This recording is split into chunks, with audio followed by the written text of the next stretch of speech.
அனைவருக்கும் வணக்கம். நான் உங்கள் குரு தங்கராஜன். ஏஜேஎஸ் அப்பா ஜோதிட சூத்திரம், ஏஜேஎஸ் ஆத்மா ஜீவா சரீரா முறையில் திருமண பொருத்தம் பார்க்க 64 விதிகள்.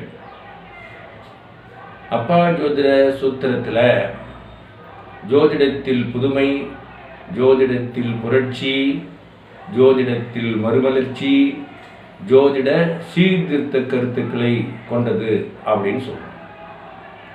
என்ன மாதிரியான சீர்திருத்தங்கள் எல்லாம் அதில் இருக்குது அப்படின்னு சொல்லி பார்த்தோம்னா, இப்போ 2 கிரக சேர்க்கை அப்படிங்கக்கூடிய பலன்களை பற்றி பார்க்கணும்.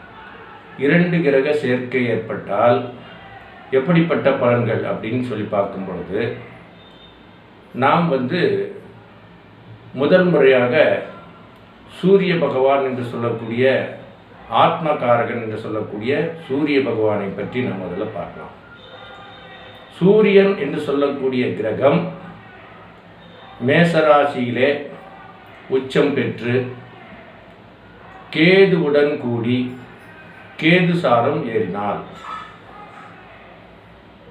சூரியன் உச்சராசியாகிய மேசராசியிலே இருந்து அஸ்வினி நட்சத்திரத்திலே நின்று கேதுவுடன் கூடி, அவர் அஸ்வினி நட்சத்திரத்தில் பிறந்தவராக இருந்தாலும் அல்லது கிருத்திகை உத்திரம் உத்திராடம் நட்சத்திரத்தில் பிறந்தவராக இருந்தாலும் அல்லது அஸ்வினி மகம் மூலம் நட்சத்திரத்தில் பிறந்தவராக இருந்தாலும், இந்த குழந்தை முதல் குழந்தை வர்க்க மூலமாக இருக்கக்கூடிய குழந்தைன்னு சொல்லலாம்.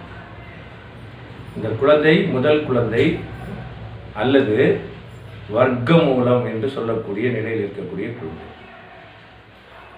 இப்படி 2 கிரக சேர்க்கையை கொண்டு அதே சூரியனும் கேதுவும் சிம்ம ராசியிலே நின்று, அதே சூரியனும் கேதுவும் சிம்ம ராசியிலே நின்று சுக்கிரனுடைய நட்சத்திரத்திலே பூரம் நட்சத்திரத்திலே ஏறி இருந்து, அந்த சுக்கிரன் கன்னி ராசியிலே நீச்சமாக இருந்தால், சூரியனும் கேதுவும் கூடி சிம்ம ராசியிலே பூரம் நட்சத்திரத்திலே நின்று அந்த சுக்கிரன் கன்னி ராசியிலே இருப்பாரேயானால், இந்த குழந்தை முதல் குழந்தை, மேலும் இது கனிஷ்ட குழந்தை என்று சொல்லலாம்.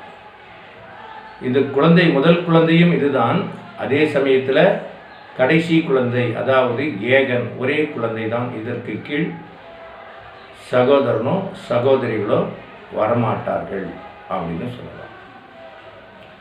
இதே சூரியனும் கேதுவும் கூடி சூரியனுடைய நட்சத்திரத்திலே நின்று, சூரியனும் கேதுவும் கூடி சூரியனுடைய நட்சத்திரத்திலே நின்றுவிட்டால், இப்பொழுதும் இந்த குழந்தை முதல் குழந்தையாக இருக்கும், வர்க்க மூலமாக இருக்கும்.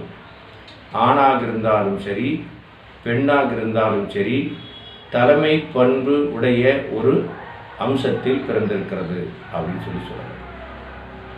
இந்த சூரியனும் கேதுவும் கூடி கன்னி ராசியிலே அஸ்தம் நட்சத்திரத்திலே நின்று, சந்திரனுடைய அஸ்தம் நட்சத்திரத்திலே நின்று, இவர் அஸ்தம் நட்சத்திரத்திலே பிறந்திருந்தாலும் அல்லது திருவோணத்திலே பிறந்திருந்தாலும் அல்லது ரோகிணியிலே பிறந்திருந்தாலும், இந்த குழந்தையும் முதல் குழந்தையாகும் அப்படின்னு சொல்லலாம். சூரியனும் கேதுவும் கூடி சித்திரை நட்சத்திரம் என்று சொல்லக்கூடிய செவ்வாய் நட்சத்திரத்திலே கன்னி ராசியிலே சூரியனும் கேதுவும் கூடி சித்திரை நட்சத்திரம் என்று சொல்லக்கூடிய கன்னி ராசியிலே அமர்ந்து, சித்திரை நட்சத்திர அதிபதியாகிய செவ்வாய் மகரம் ராசியிலே நின்று, செவ்வாய் மகரம் ராசியிலே செவ்வாயினுடைய நட்சத்திரமாகிய அவிட்டம் நட்சத்திரத்திலே இருந்தால், இப்பொழுது இந்த குழந்தையும் முதல் குழந்தை மூத்த குழந்தையாக இருக்கும் அப்படின்னு சொல்லலாம். அந்த கேதுவும் சூரியனும் கூடி ராகு சாரமாகிய துலா ராசியிலே சுவாதி நட்சத்திரத்திலே நின்று, சூரியனும் கேதுவும் கூடிட்டாங்க. ரெண்டு பேரும் சுவாதி நட்சத்திரம் அப்படின்னு சொல்லக்கூடிய நட்சத்திரத்தில் இருக்காங்க. சுவாதி நட்சத்திர அதிபதியான ராகு பகவான் அதற்கு நேர் 7ஆம் இடமாகிய மேச ராசியிலே அஸ்வினி நட்சத்திரத்திலே இருப்பார். அப்படி இருந்தால் இந்த குழந்தையும் முதல் குழந்தை மூத்த குழந்தையாக இருப்பார். சூரியனும் கேதுவும் கூடி குருனுடைய நட்சத்திரமாகிய விசாகம் நட்சத்திரத்திலே அமர்ந்து, விசாகம் நட்சத்திர அதிபதியாகிய குரு பகவான் உச்சம் பெற்று கடகராசியிலே இருந்தாலும், அல்லது இதற்கு திரிகோணமாகிய கும்பராசியிலே பூரட்டாதி நட்சத்திரத்திலே இருந்தாலும், அல்லது கடகராசியிலோ அல்லது மிதுன ராசியிலோ புனர்பூசம் நட்சத்திரத்திலே இந்த குரு இருந்தாலும், இவர் புனர்பூசம் விஷாகம் பூரட்டாதி நட்சத்திரத்திலே பிறந்தவராக இருந்தால் இந்த குழந்தை முதல் குழந்தையாக இருக்கும். கேதுவும் சூரியனும் கூடி சனி நட்சத்திரமாகிய அனுசம் நட்சத்திரத்திலே அமர்ந்து, அனுசம் நட்சத்திர அதிபதியாகிய சனி பகவான் உச்சம் பெற்று துலா ராசியிலே இருந்தாலும், அல்லது மகர ராசியிலே இருந்தாலும், அல்லது கும்பராசியிலே இருந்தாலும், அல்லது உத்திரட்டாதி நட்சத்திரம் என்று சொல்லக்கூடிய மீனராசியிலே சனி பகவான் திரிகோணத்திலே அமர்ந்து இருந்தாலும், இவர் பூசம் அனுசம் உத்திரட்டாதி நட்சத்திரத்திலே பிறந்தவராக இருந்தால், ஆணாக இருந்தாலும் பெண்ணாக இருந்தாலும் இந்த குழந்தை முதல் குழந்தையாக இருக்கும். சூரியனும் கேதுவும் கூடி புதனுடைய நட்சத்திரமாகிய கேட்டை நட்சத்திரத்திலே அமர்ந்திருந்து, கேட்டை நட்சத்திர அதிபதியாகிய புத பகவான் கேட்டை நட்சத்திரத்திலே இருந்தாலும், அல்லது இந்த புத பகவான் ஆனவர்